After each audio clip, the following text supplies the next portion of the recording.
आज के समारोह के अध्यक्ष और बिहार विधानसभा के उपाध्यक्ष आदरणीय हजारी जी, आज के इस कार्यक्रम के उद्घाटनकर्ता और बिहार सरकार के ऊर्जा एवं योजना विकास विभाग के मंत्री प्रेम आदरणीय विजेंद्र प्रसाद यादव जी, आदरणीय विजय कुमार चौधरी जी, हमारे जनता दल यू के बिहार के अध्यक्ष आदरणीय उमेश कुशवाहा जी,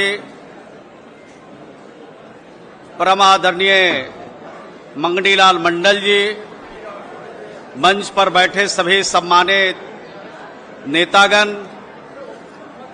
और सभागार में उपस्थित सभी भाइयों और बहनों, प्रेस के सभी प्रतिनिधिगण, आज हम सब भोला बाबू की जयंती समारोह में उपस्थित हुए हैं। उनको नमन करने के लिए हम सब यहां पर इकट्ठे हुए हैं। भोला पासवान शास्त्री जी बिहार के धरती के इस मिट्टी के लाल थे, जिनके मन में एक सपना था बिहार को आगे बढ़ाने का, जिनके मन में सपना था बिहार के गरीबों को उनको अधिकार देने का, जिनके मन में सपना था कि जो बाबा साहब के द्वारा बनाए गए संविधान है, उस संविधान के तहत जो वंचित लोग हैं, जो लोग सताए गए हैं, जो पीड़ित और प्रताड़ित लोग हैं, उनके सम्मान की रक्षा करने का संकल्प उनके मन में था और उसी संकल्प के साथ बिहार को आगे बढ़ाना चाहते थे। और आज उनके जन्म दिवस समारोह में हम सब उपस्थित हैं। बिहार की सरकार और बिहार के लोकप्रिय मुख्यमंत्री जी जो भोला बाबू चाहते थे कि गरीबों को हक कैसे मिले, बाबा साहब संविधान में जो अधिकार दिए गए हैं उस कैसे उनको मिले, इन तमाम बातों की चिंता आज बिहार की सरकार और बिहार के हमारे नेता, बिहार के लोकप्रिय मुख्यमंत्री जी कर रहे हैं। ज्यादा वक्त नहीं लेते हुए मैं आपसे कहना चाहता हूं कि जो दिल्ली में जो लोग बैठे हैं, बिहार की हकमारी कर रहे हैं, जिसकी चिंता भोला बाबू करते थे, खास करके जो वंचित लोग हैं उनकी हकमारी हो रही है। मैं जिस विभाग का मंत्री हूं, सिर्फ 2-3 बात कह के अपनी बात को मैं समाप्त करूंगा। किस तरह से हकमारी हो रही है बिहार में जो गरीब लोग हैं, जिनको आवास की जरूरत है, भारत सरकार आवास देती है, उसका नाम प्रधानमंत्री आवास योजना। बिहार में 3 सालों का अभी तक लक्ष्य नहीं मिला, यानी 2018-19 में बिहार के गरीबों के लिए 1 लक्ष्य नहीं मिला। 2022-23 में बिहार के गरीबों के लिए भारत सरकार ने 1 लक्ष्य नहीं दिया और 2023-24 चल रहा है, उसमें भी गरीबों का 1 भी लक्ष्य बिहार में आवास का नहीं मिला। नाम है प्रधानमंत्री आवास ग्रामीण। राज्यों को भी 40% हमें लगाना पड़ता है, राज्य का भी पूंजी लगाना पड़ता है। नीतीश कुमार जी ने देखा कि हमारी बिहार के गरीबों की हकमारी हो रही है। जो दलित समाज है, जो गरीब समाज है, जो हक से वंचित समाज है, उसकी हकमारी दिल्ली में बैठ करके भारतीय जनता पार्टी और भारतीय जनता पार्टी के नेता और उनकी सरकार कर रही है।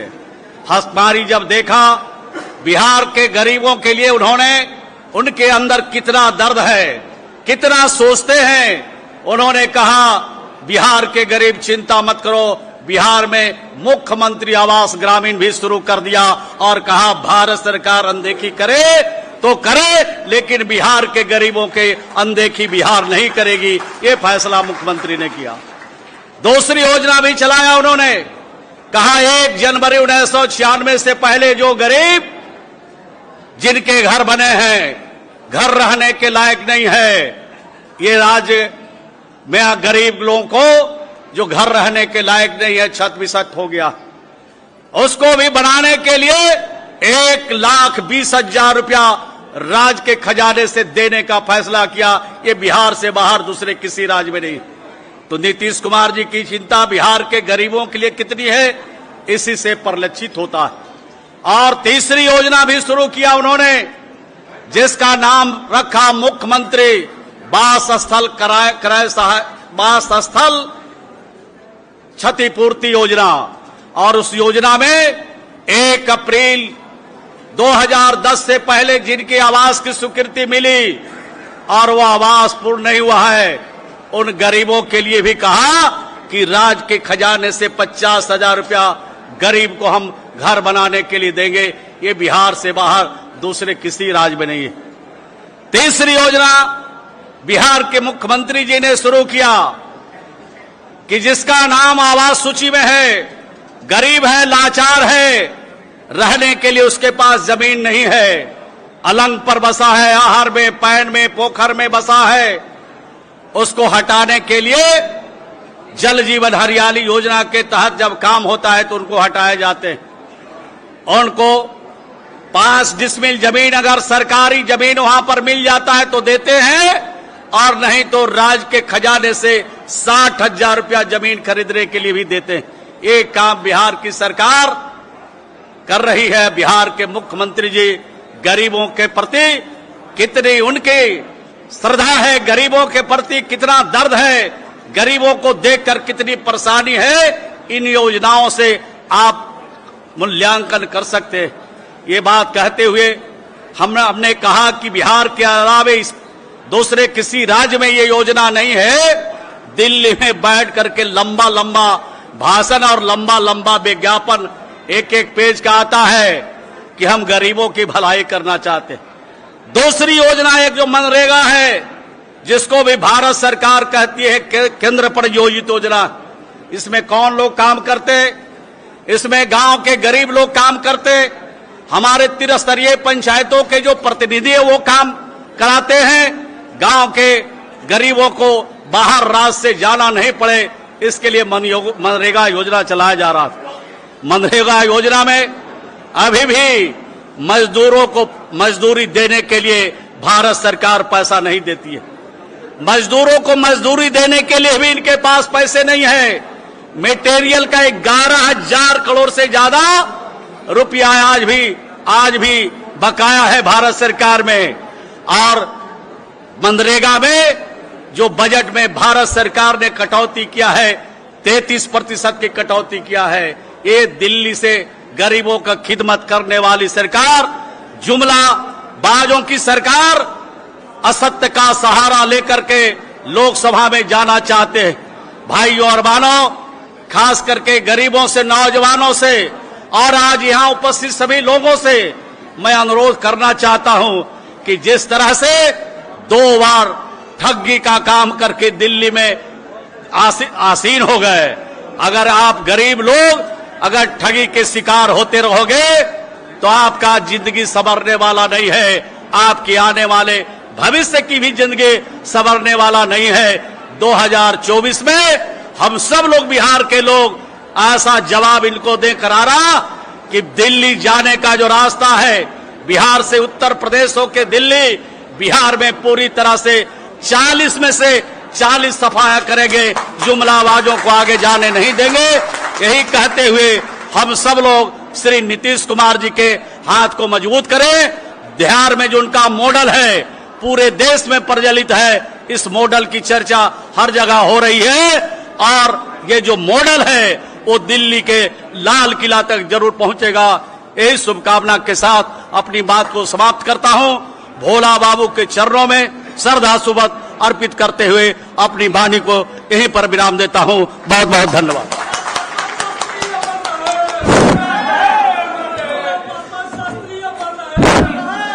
धन्यवाद।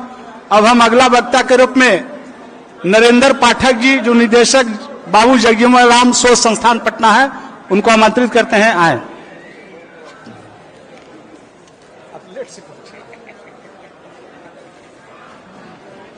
हमारे बिहार के सम्मानित नेतागण, बिहार सरकार के ऊर्जा मंत्री आदरणीय विजेंद्र बाबू, वित्त मंत्री आदरणीय विजय चौधरी जी, बिहार के ग्रामीण विकास मंत्री आदरणीय श्रवण बाबू और सम्मानित मंगनीलाल मंडल जी और सभी सम्मानित उमेश कुशवाहा जी, हमारे पार्टी के अध्यक्ष, आप सब लोगों से मेरा एक निवेदन है कि बिहार में भोला पासवान शास्त्री जी जब कांग्रेस की सरकार थी हिंदुस्तान में, तो आखिरी और पहली और आखिरी उनकी पसंद जब भी संकट का समय आया तो भोला पासवान शास्त्री जी थे। दूसरे व्यक्ति हिंदुस्तान की राजनीति में जो पहली बार किसी राज्य के दलित मुख्यमंत्री बने, वो भोला पासवान शास्त्री जी थे। हिंदुस्तान में 3 ऐसे मुख्यमंत्री हुए, भोला पासवान शास्त्री जी, जननायक कर्पूरी ठाकुर और आज के हमारे वर्तमान नेता आदरणीय नीतीश कुमार जी, जिनकी जिंदगी के किसी भी पक्ष में कोई एक लेस मात्र भी दाग नहीं है। ये हमारे सौभाग्य का विषय है, हमारे बिहार के लिए गर्व का विषय है कि बिहार के ऐसे 3 सुरमा, बिहार के हमारे ऐसे लाल, बिहार के 3 मोती जो हिंदुस्तान की राजनीति के पथ प्रदर्शक बने, हमारे मार्गदर्शक बने। आप सब लोगों के लिए, हम सब लोगों के लिए गर्व का विषय है कि भोला पासवान शास्त्री जी, जननायक कर्पूरी ठाकुर और हमारे आदरणीय नेता नीतीश कुमार जी बिहार के नहीं बल्कि हिंदुस्तान के पथ प्रदर्शक हैं, राजनीति के, सार्वजनिक जीवन के। आप सब लोग यहाँ इकट्ठा हुए हैं। ये आज का जो दौर है, संकट का दौर है देश की राजनीति के लिए, बिहार की राजनीति के लिए। इस संकट से हमारे नेता नीतीश कुमार जी पूरे हिंदुस्तान की आशा के किरण हैं। इस आशा के किरण को हम सब लोग मजबूती देंगे। इन्हीं शब्दों के साथ मैं आप सब लोगों को बहुत बहुत धन्यवाद। धन्यवाद पाठक जी। अब हम अगले वक्ता के रूप में माननीय पूर्व सांसद सब पार्टी के राष्ट्रीय उपाध्यक्ष जनता दल यू माननीय मंगनीलाल मंडल जी से निवेदन करेंगे को आए और अपनी बातों को रखें। उनको आने के पहले उनको जोरदार तालियों से स्वागत करें साथियों।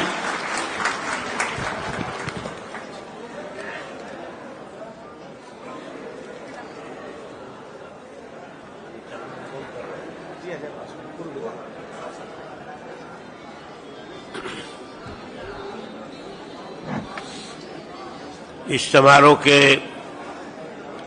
अध्यक्ष बिहार विधान सभा के डिप्टी स्पीकर माननीय श्री महेश्वर हजारी जी, बिहार सरकार के वरिष्ठतम मंत्री और जनता दल यू के वरिष्ठ नेता माननीय श्री विजेंद्र प्रसाद यादव जी, बिहार सरकार के माननीय वित्त मंत्री और जनता दल यू के नेता श्री विजय कुमार चौधरी जी, माननीय ग्रामीण विकास मंत्री श्री श्रवण कुमार जी, बिहार प्रदेश जनता दल यू के अध्यक्ष श्री उमेश कुशवाहा जी, श्री संजय गांधी जी, उपस्थित माननीय विधायकगण, पार्टी के माननीय पदाधिकारीगण, उपस्थित भाइयों और बहनों, मैं सबसे पहले इस समारोह के आयोजनकर्ता पार्टी की ओर से अपने छोटे भाई श्री महेश्वर हजारी जी एवं पार्टी के अन्य साथियों को बधाई देना चाहता हूं।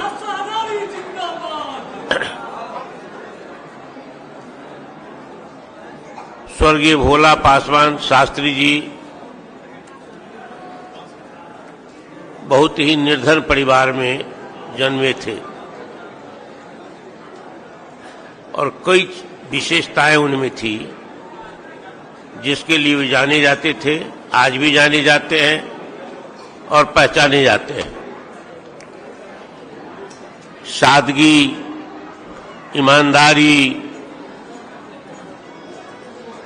इन सभी चीजों के लिए, सद्गुणों के लिए वो चर्चित रहे हैं, जानते रहे। एक आदर्श के रूप में लोग उनके गुणों को अंगीकार करते हैं, स्वीकार करते हैं। लोगों ने चर्चा की है, वक्ताओं ने चर्चा की है, कोई 3 बार मुख्यमंत्री हुए बिहार के, लेकिन 3 बार तो मुख्यमंत्री हुए बहुत कम समय के लिए, 2-3 महीना के लिए, 6 महीना के लिए, कुछ दिनों के लिए। 67 से पहले एक कालखंड था राजनीतिक परिवर्तन के लिए और 67 के बाद एक दूसरा कालखंड पैदा हुआ। तो 67 से लेकर के 72 तक की अवधि जो थी, उसी अवधि में भोला बाबू 68 से लेकर के 72 तक 2 बार मुख्यमंत्री हुए, 3 बार। समाजवादी आंदोलन में सामाजिक न्याय की शक्ति को मजबूत करने वाले लोग ने नारा दिया था कि दलित से पिछड़े से नेतृत्व पैदा करो। और हमको एक घटना याद है, जरा आप शांत रहेंगे भाई, अगर कुछ जानना चाहते हो तो शांत रहेंगे। शांति शांति बनाइए, सुनिए सब लोग। कि श्री बाबू का देहांत हो गया था बिहार में, बहुत दिनों तक मुख्यमंत्री रहे। उनसे ज्यादा अवधि तक बिहार के वर्तमान मुख्यमंत्री हैं, लेकिन श्री बाबू को कहा जाता बिहार के निर्माता है। श्री बाबू के देहांत के बाद उठापटक की दौड़ कांग्रेस में शुरू हुई। महेश बाबू मुख्यमंत्री बनेंगे कि सत्येंद्र बाबू बनेंगे कि विनोदानंद झा बनेंगे कि कृष्णवल्लभ सहाय बनेंगे, अखबारों में खबर छपती थी। समाजवादी आंदोलन के जनक हमारे नेता रहे समाजवादी आंदोलन में स्वर्गीय भूपेंद्र बाबू ने, भूपेंद्र मंडल ने हमको बताया, बहुत लोगों को बताया होगा कि डॉक्टर लोहिया ने उनको स्वर्गीय भोला पासवान शास्त्री जी के यहां भेजा और कहा कि जाके कहो कि मुख्यमंत्री के दौर में ये सारे लोग हैं तो मैं भी हूं, या उनके समर्थक कहे कि मुख्यमंत्री के दौर में भोला पासवान शास्त्री भी है। भोला पासवान शास्त्री काशी विद्यापीठ से उन्होंने शास्त्री की उपाधि प्राप्त की थी, पढ़े लिखे लोग थे, स्वतंत्रता संग्राम के सेनानी रहे हैं, कम बोलते थे, विचारवान थे, सब गुण था, कई बार के एमएलए रहे थे। चरित्र पर, उनकी ईमानदारी पर, उनकी सादगी पर कोई प्रश्न नहीं उठा सकता था। दलित वर्ग से आते थे। भोला बाबू ने कहा भूपेंद्र बाबू की डॉक्टर लोहिया को बता दीजिए कि हम अपनी उम्मीदवारी नहीं दे सकते हैं, क्योंकि कांग्रेस में महेश बाबू है, विनोदा बाबू है, विनोदानंद झा, सत्येंद्र बाबू है, कृष्णवल्लभ बाबू, इन सब के रहते हुए हम कैसे मुख्यमंत्री हो सकते हैं। और एक दौर आया 67 के बाद, सामाजिक न्याय की शक्ति का प्रवेश हुआ, राजनीतिक निर्णय करने की क्षमता पैदा हुई, राजनीति की दिशा तय करने की क्षमता पैदा हुई सामाजिक न्याय की शक्ति में, तो एक अस्थिरता की दौर पैदा हुई और उसी में भोला पासवान शास्त्री जी को 3 बार मुख्यमंत्री बनना पड़ा। 3 आदमी पर उंगली नहीं उठ सकती है। आजादी के बाद लोकतंत्र की व्यवस्था में अब तक पहला व्यक्ति थे भोला पासवान शास्त्री, दूसरे व्यक्ति थे जननायक कर्पूरी ठाकुर और तीसरे व्यक्ति है वर्तमान माननीय मुख्यमंत्री श्री नीतीश कुमार, जिनके सार्वजनिक चरित्र पर, जिनकी ईमानदारी पर उंगली नहीं उठ सकती है, जिनकी कमजोरी परिवारवाद नहीं रहा है, भाई भतीजावाद नहीं रहा है इन तीनों नेताओं में। और भोला पासवान शास्त्री ने तो अपनी अग्नि परीक्षा दी। कामाख्या नारायण सिंह का नाम आप लोग जानते होंगे, बहुत कम लोग जानते होंगे। झारखंड अलग हो गया है, रामगढ़ झारखंड में है, अब तो जिला बन गया है, पहले हजारीबाग में था। रामगढ़ के राजा हुआ करते थे, राजनीति में बहुत ही पैठ रखने वाले कामाख्या नारायण सिंह, उनके भाई का नाम था वसंत नारायण सिंह। बिहार में हेलीकॉप्टर की राजनीति उन्होंने ही प्रवेश कराई थी। हेलीकॉप्टर जहां उतरता था हजारों की भीड़ लगती थी और 10-20 सीट असेंबली का जीत करके वो विधानसभा में चले आते थे।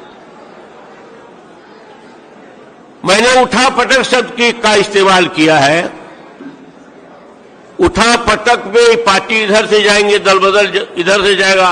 80 के बाद दल बदल विरोधी कानून बना, रोक लगी।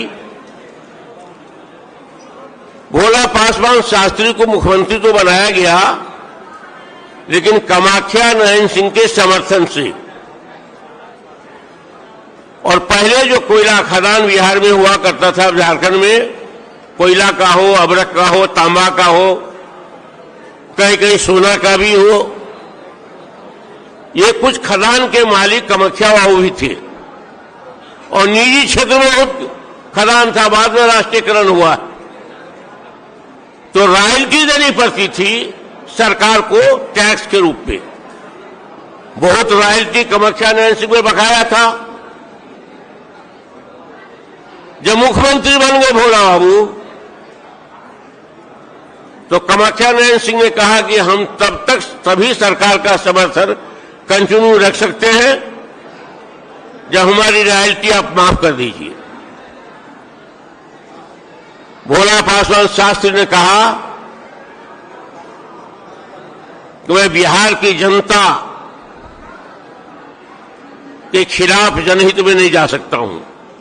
कुर्सी में त्याग सकता हूं, लेकिन जनता का जो पैसा है वो माफ आपको जो देना है नहीं कर सकता हूं। और उनकी कुर्सी चली गई। कामाख्या नारायण सिंह के करोड़ों का अगर टैक्स वो माफ कर देते तो कुर्सी रह जाती। लेकिन कहा कि हमको कुर्सी पर बैठना कबूल नहीं है, मैं जनहित में बिहार के खजाना में जो पैसा आना चाहिए उसे समझौता नहीं कर सकता हूं। ये है ईमानदारी, उन्होंने साबित की है, प्रतिष्ठित की है। और इसीलिए कहा जाता है कि भोला पासवान शास्त्री, जननायक कर्पूरी ठाकुर और वर्तमान मुख्यमंत्री माननीय श्री नीतीश कुमार जी के आदर्श हैं, जिन्होंने राजनीति में कहा कि परिवारवाद को नहीं आने देंगे, लोकतंत्र का ये सबसे बड़ा वसूल है, हम भाई भतीजावाद को पनपने नहीं देंगे, हम ईमानदारी, जनहित में भ्रष्टाचार के बारे में 0 टॉलरेंस रहेगा। अब यही आदर्श है लोकतंत्र में और इसी आदर्श को प्रतिष्ठित किया हमारे तीनों नेताओं ने। अब भोला पासवान शास्त्री जी ने कामाख्या नयन सिंह को धक्का बता करके इसको साबित कर दिया। इन्हीं बातों के साथ मैं भोला पासवान शास्त्री जी के कर कमलों में उनको भावभीनी श्रद्धांजलि अर्पित करता हूं और उनको नमन करता हूं। बहुत बहुत धन्यवाद। धन्यवाद माननीय पूर्व सांसद महोदय।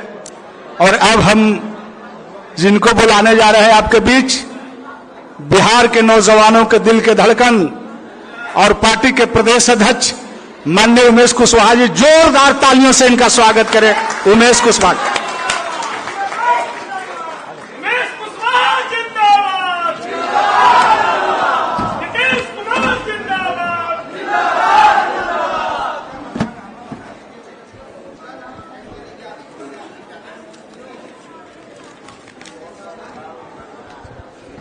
बहुत बहुत धन्यवाद।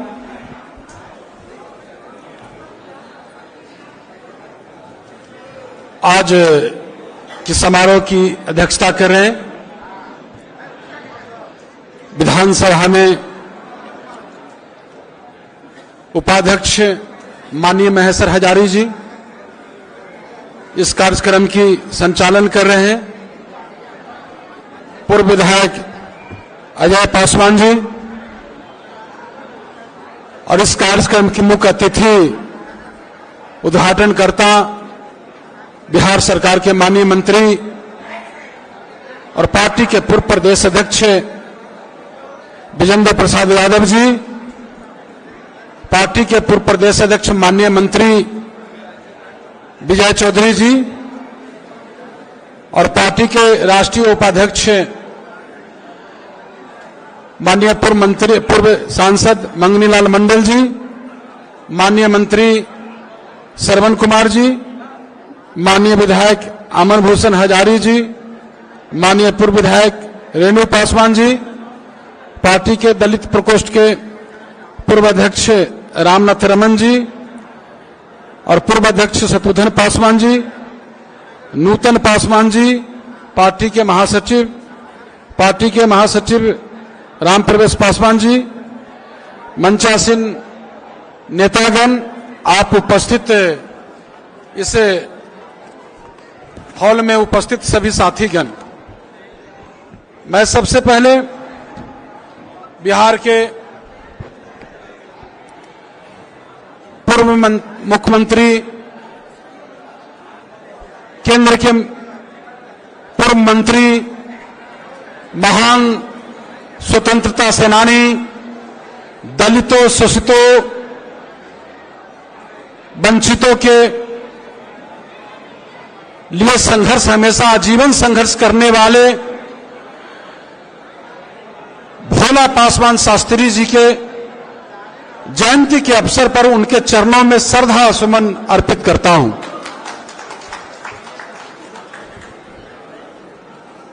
हमारे जिन पुरखों ने बिहार को गौरव देश दुनिया में स्थापित करने का काम किया,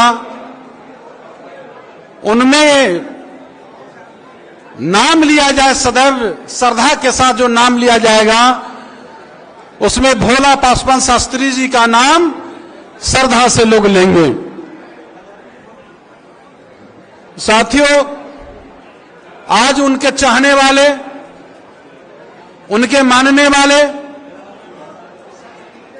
इतने बड़ी संख्या में इस कर्पूरी सभागार में उपस्थित है। मुझे बेहद प्रसन्नता हो रही है।